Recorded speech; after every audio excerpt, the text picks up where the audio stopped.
NCERT class 12 history के 7 chapter का second part जिसका नाम है एक साम्राज्य की राजधानी विजयनगर। इससे पहले हमने फर्स्ट पार्ट पढ़ लिया था। यदि वो आपने नहीं देखा तो उसका लिंक आपको डिस्क्रिप्शन बॉक्स में मिल जाएगा, आप वहां से देख सकते हैं। तो अब हम स्टार्ट करते हैं सेकंड पार्ट। तो सेकंड पार्ट है विजयनगर साम्राज्य। इसके बारे में हम बहुत कुछ पढ़ने वाले हैं। जैसे कि आपने हिस्ट्री के बारे में 9th, 10th, 11th और अब 12th क्लास में पढ़ रहे हैं, तो आपने बहुत सारे वंश पढ़े होंगे, जैसे कि मौर्य वंश, चालुक्य वंश, चोल वंश। इसी तरह से जो विजयनगर साम्राज्य थे उसमें भी 4 वंश आए थे, जिसके बारे में हम अभी पढ़ने वाले हैं। तो सबसे पहला जो वंश आया था वो था संगम वंश। दूसरा वंश था सुलूव वंश। तीसरा वंश था तुलुव वंश और चौथा वंश था अराविदु वंश। फिर से रिवाइज करवा देती हूँ। पहला वंश संगम वंश, इसका शासन रहा था 1336 से लेकर 1485 तक। फिर आया सुलूव वंश, इसका शासन काल रहा 1485 से लेकर 1503 तक। फिर आया तुलुव वंश, इसका शासन रहा 1503 से 1529 तक। तो इस तरह से ये वंश आगे से आगे चलते रहे थे। तो अब हम देखेंगे जो सबसे फेमस राजा था वो कौन से वंश का था। जो सबसे फेमस राजा था वो था तुलुव वंश का कृष्णदेव राय। जो कृष्णदेव राय थे वो बहुत ही ज्यादा फेमस राजा थे।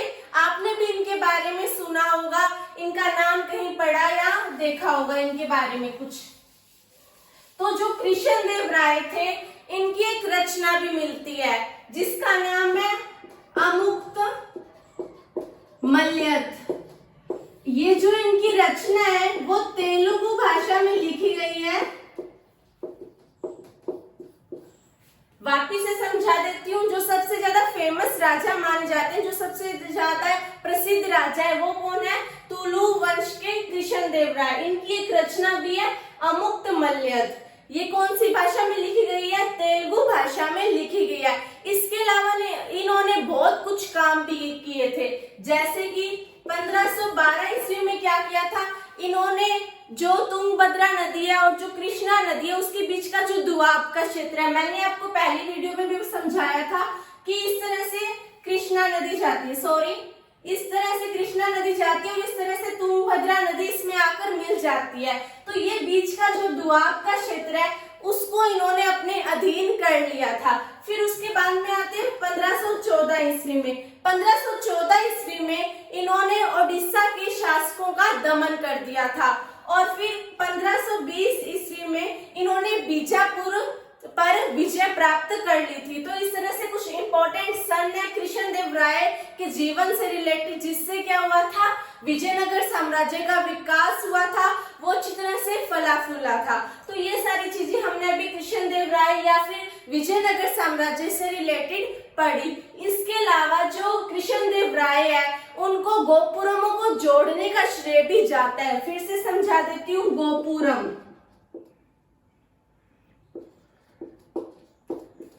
जो गोपुरम है ये द्रविड़ की एक शैली है, मतलब इसमें मंदिर बनाने की कला है। यदि आपने साउथ मूवीज देखी है या फिर दक्षिण के मंदिर देखे हुए हैं तो उसमें ये शैली बहुत ज्यादा विकसित है, वो बहुत ज्यादा देखने को मिलती है। तो गोपुरम को जोड़ने का श्रेय भी कृष्णदेव राय को ही जाता है। इसके अलावा कृष्णदेव राय ने अपनी माँ के नाम पर एक नगर भी बसाया था, वो कौन सा है? नगलपुरम। कृष्णदेव राय ने अपनी माता के नाम पर एक नगर भी बसाया था जिसका नाम है नगलपुरम। तो ये सारी बातें हमने यहाँ पर पढ़ ली। लेकिन बाद में क्या हुआ? 1529 ईस्वी में, 1529 ईस्वी में क्या हुआ? कृष्णदेव राय की मृत्यु हो गई। अब मृत्यु होने से पहले यानी उनके जीवन काल तक सब कुछ बढ़िया चल रहा था, सारा कुछ अच्छी तरह से चल रहा था। लेकिन जैसे ही उनकी मृत्यु होगी सारा ढांचा बिगड़ गया। कोई कहता मैं शासक बनूंगा, कोई कहता मैं राजा बनूंगा। इस तरह से लड़ाई होने लगी और सारी व्यवस्था ही बिगड़ चुकी थी। फिर उसके बाद में आया एक राजकीय वंश। वो कौन सा वंश था? अराविदु। अराविदु वंश। लेकिन बाद में भी क्या हुआ, 1565 में 1565 ईस्वी में क्या हुआ, आक्रमण हो गया। एक युद्ध हुआ था, राक्षसी तांगड़ी का युद्ध। इसे तालीकोटा भी कहा जाता है। राक्षसी तांगड़ी यानी कि तालीकोटा का युद्ध हुआ था। इसमें विजयनगर साम्राज्य की ओर से कौन से थे, राम राय ने इसका नेतृत्व किया था। ये युद्ध हुआ था लेकिन इसमें ये हार गए थे। फिर क्या हुआ था, दूसरों ने विजयनगर साम्राज्य पर आक्रमण कर लिया, इसे लूट लिया और ये पूरी तरह से उजड़ चुका था।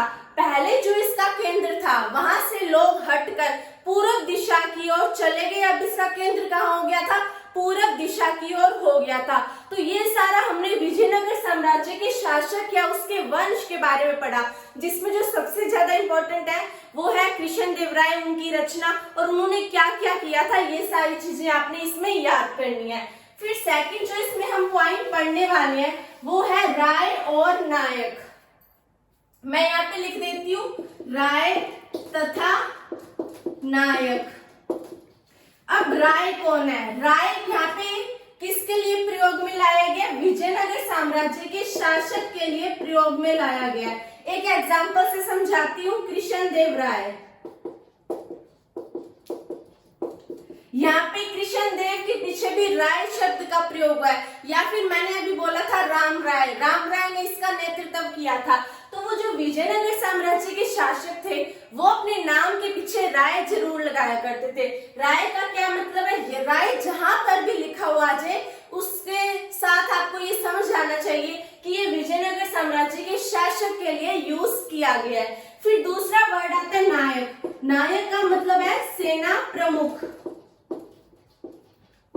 अब जो नायक होते थे, मतलब इतनी बड़ी सेना है तो जो शासक है वो पूरा थोड़ी ना कंट्रोल कर पाएगा, इस कारण से वो नायक को चुन दिया करते थे। वो नायक ही पूरी सेना को कंट्रोल में रखा करते थे। जो नायक होते थे वो एक स्थान से दूसरे स्थान तक जाया करते थे और वो एक ऐसी भूमि की खोज करते थे जो उपजाऊ हो और वो जहाँ पर जाकर बस जाए। तो ये सारी चीजें वो यहाँ पर किया करते थे, ठीक है। लेकिन बाद में क्या हुआ, मैंने आपको अभी बताया कि जो नायक होते थे वो एक ऐसी भूमि की खोज करते थे जो उपजाऊ हो और वो जो वहां पर जाकर बस जाए। फिर जो किसान है वो उनकी सहायता भी किया करते थे, क्योंकि किसान तो जानता है कि कौन सी भूमि उपजाऊ है और कौन सी भूमि उपजाऊ नहीं है, यानी कि बंजर है।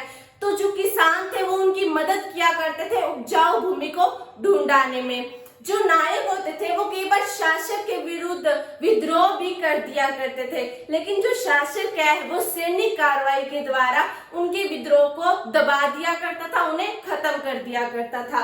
यदि हम देखें विजयनगर साम्राज्य की एक राजनीतिक खोज के बारे में तो वो है अमर नायक प्रणाली। अगर आपसे पूछा जाए कि विजयनगर साम्राज्य की राजनीतिक खोज क्या है तो उसका नाम है अमर नायक प्रणाली। ये थोड़ी थोड़ी इस तरह से लगती है, ऐसा लगता है इसको देखकर कि ये दिल्ली सल्तनत की एकता प्रणाली से कुछ कुछ लिया गया है, ठीक है। अब ये जो मैंने अभी लिखा है अमर नायक प्रणाली, ये कुछ ऐसा कहते हैं कि जो अमर शब्द है वो समर से बना है। समर का क्या अर्थ है, लड़ाई या फिर युद्ध। लेकिन कुछ ये भी मानते हैं कि जो अमर शब्द है वो अमीर से बना है, यानी कि कोई कुलीन व्यक्ति। कुछ मानते हैं कि अमर शब्द समर से बना है जिसका मतलब है लड़ाई या फिर युद्ध। कुछ ये मानते हैं कि जो अमर शब्द है वो अमीर से बने जिसका मतलब है कुलीन व्यक्ति। तो इस तरह से अलग अलग मान्यताएं, लेकिन आपको सिर्फ इतना याद रखना है कि जो अमर नायक प्रणाली है वो विजयनगर साम्राज्य की एक प्रमुख राजनीतिक खोज है। अब इसके बारे में भी हम थोड़ा सा पढ़ लेते हैं। जो अमर नायक है वो क्या है, सैनिक कमांडर है। अमर नायक क्या है, एक सैनिक कमांडर है। अब जो शासक है वो क्या करता था, अगर उसके शासन में इतना बड़ा एरिया आ रहा है तो उसका कुछ हिस्सा अमर नायक को दे दिया करता था ताकि वो उस हिस्से की देखरेख करे, वहां से कर इकट्ठा करे, टैक्स ले और वहां की सारी व्यवस्था देखे।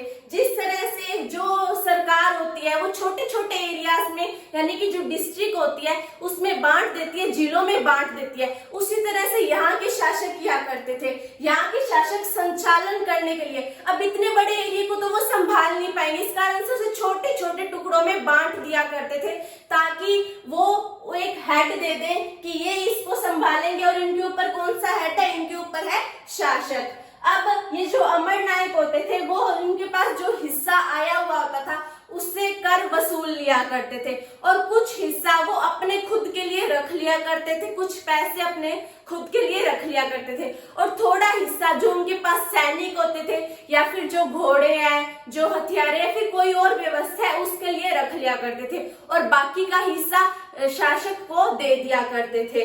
और वो जो हिस्सा होता था वो जो शहर है या फिर जो विजयनगर साम्राज्य है उसकी सिंचाई व्यवस्था या फिर किसी और व्यवस्था पर ही लगा दिया जाता था। यानी विजयनगर साम्राज्य की उन्नति के लिए ही वो कर उस पर लगा दिया जाता था।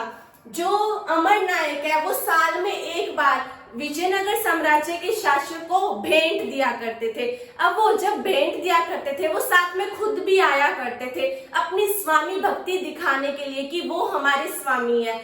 और जो शासक होता था वो अमर नायक को एक स्थान से दूसरे स्थान पर स्थानांतरित भी कर दिया करता था। जिस तरह से यदि कोई गवर्नमेंट एम्प्लॉय है उसका ट्रांसफर कर दिया जाता है, किसके द्वारा, सरकार द्वारा या गवर्नमेंट द्वारा, तो वो ये जताते हैं कि वो उनके एम्प्लॉय है। इसी तरह से जो शासक वर्ग होता था वो भी यही जताता था कि ये इनके एम्प्लॉय है, यानी ये इनके अंडर काम कर रहे हैं। तो इस तरह से इनको दूसरी तरह वो ट्रांसफर कर दिया करते थे, ऐसा भी देखने को मिलता था। लेकिन बाद में क्या होने लगा, ये जो अमर नायक है इन्होंने अपने अलग से राज्य स्थापित कर लिए थे, इन्होंने अपने नए राज्य बना लिए थे, इनका खुद का प्रभुत्व हो गया था। इस कारण से क्या हुआ था कि अब विजयनगर साम्राज्य है उसकी प्रणाली धीरे धीरे टूटने लगी थी, क्योंकि ये जो अमर नायक है वो तो अलग हो गए थे, वो निकल गए थे इससे बाहर, उन्होंने अपने खुद के स्वतंत्र राज्य बना लिए थे। इस कारण से इसकी जो प्रणाली है विजयनगर साम्राज्य की प्रणाली वो धीरे धीरे बिगड़ने लग गई थी। मैंने आपको बताया था कि विजयनगर साम्राज्य के बारे में जानने के लिए वहाँ के जो मंदिर है, वहाँ के जितने भी दस्तावेज मिले या फिर अभिलेख मिले, उन सभी को वहाँ पर इकट्ठा किया गया था। और इसके अलावा यहाँ पे जो यात्री आए थे विजयनगर साम्राज्य में, उन्होंने जो यात्रा वृतांत लिखे थे उनको भी इकट्ठा किया गया था। अब हम पढ़ेंगे कि कौन कौन से यात्री यहाँ पर आए थे। तो जो सबसे पहला यात्री आया था यहाँ पर वो है निकोलो दे कॉन्ती। ये क्या थे, ये थे एक इतालवी व्यापारी। फिर दूसरा आया यहाँ पर अब्दुल रज्जाक। ये क्या थे, ये फारस के एक राजा के दूत थे। फिर थर्ड आई यहाँ पे अफानासी। जो थर्ड आए थे वो थे अफानासी। तो ये क्या थे, ये एक रूसी थे, रूस के व्यापारी थे। सबसे पहले कौन से आए थे, निकोलो दे कॉन्ती। ये क्या थे, ये इतालवी व्यापारी थे। फिर आए अब्दुल रज्जाक, ये क्या थे, फारस के राजा के दूत थे। फिर आए अफानासी। तो ये जो तीनों आए थे वो 15वीं शताब्दी में आए थे। ये तीनों ही 15वीं शताब्दी में आए थे। अब हम पढ़ेंगे 16वीं शताब्दी में कौन कौन आया था। 16वीं शताब्दी में जो सबसे पहले आए थे वो थे दुआर्ते बरबोसा। इनके बारे में हमने 5th चैप्टर में भी पढ़ा था कि दुआर्ते बरबोसा भारत के दक्षिणी राज्यों में आए थे और उनके बारे में इन्होंने कुछ लिखा भी है, कुछ यात्रा वृतांत भी लिखे हैं। इसके अलावा यहाँ पे आए डोमिंगो पेस। फिर से समझा देती हूँ, 15वीं शताब्दी में 3 आए थे, निकोलो दे कॉन्ती, अब्दुल रज्जाक और अफानासी निकितीन। मैं यहाँ पे लिखना भूल गई, निकितीन। फिर 16वीं शताब्दी में आए दुआर्ते बरबोसा और डोमिंगो पेस। ये सारे यात्री विजयनगर साम्राज्य में आए थे और इन्होंने विजयनगर साम्राज्य के बारे में कुछ यात्रा वृतांत भी लिखे, जिससे हमें विजयनगर साम्राज्य के बारे में जानकारी मिलती है। तो ये सारी जो चीजें थी वो हमने विजयनगर साम्राज्य के बारे में अभी तक पढ़ ली। तो अब हम पढ़ेंगे यहाँ की जल प्रणाली के बारे में। जो सबसे ज्यादा चौंकाने देने वाली बात है वो है तुंगभद्रा नदी द्वारा एक जल कुंड बनाया गया है, वो सबसे ज्यादा चौंकाने देने वाली बात है। अब जो तुंगभद्रा नदी है वो इस तरह से बहती है और कृष्णा नदी में जाकर मिल जाती है, यानी वो उत्तर पूर्व दिशा की ओर बहती है और कृष्णा नदी में जाकर मिल जाती है। और इस पर बांध भी बनाया गया था और इसके आसपास में ग्रेनाइट की पहाड़ियां हैं, मतलब बहुत ही सुंदर दृश्य दिखता है और बहुत अच्छा सा भी लगता है। और उस पहाड़ी से छोटी छोटी जलधाराएं निकलती है और तुंगभद्रा नदी में आकर मिल जाती थी। अब जो छोटी छोटी जलधाराएं थी वहां पर बांध बनाए गए थे। बांध बनाने के कारण क्या होता था, क्योंकि उस टाइम में क्या था कि जो ये प्रायद्वीपीय भाग था वो एक शुष्क भाग था, यानी शुष्क क्षेत्र में से एक था विजयनगर साम्राज्य का क्षेत्र। तो यहाँ पे जल की उपयोगिता बहुत ज्यादा समझी जाती थी और यहाँ पे जल के लिए प्रबंधन बहुत ज्यादा किया जाता था। इसके अलावा यहाँ पे एक जलाशय भी मिला है, कमलपुरम जलाशय। जो कमलपुरम जलाशय ये माना जाता है कि ये 15वीं शताब्दी के जो स्टार्टिंग के ईयर थे उसमें बनाया गया था और कुछ नदियां भी निकाली गई थी। एक नदी आपने याद करनी है, हीरिया। जो हीरिया नहर है, सॉरी ये नहर है, नदी नहीं है, जो हीरिया नहर है वो तुंगभद्रा नदी पर एक बांध बनाया गया था, उससे ये हीरिया नहर निकाली गई थी।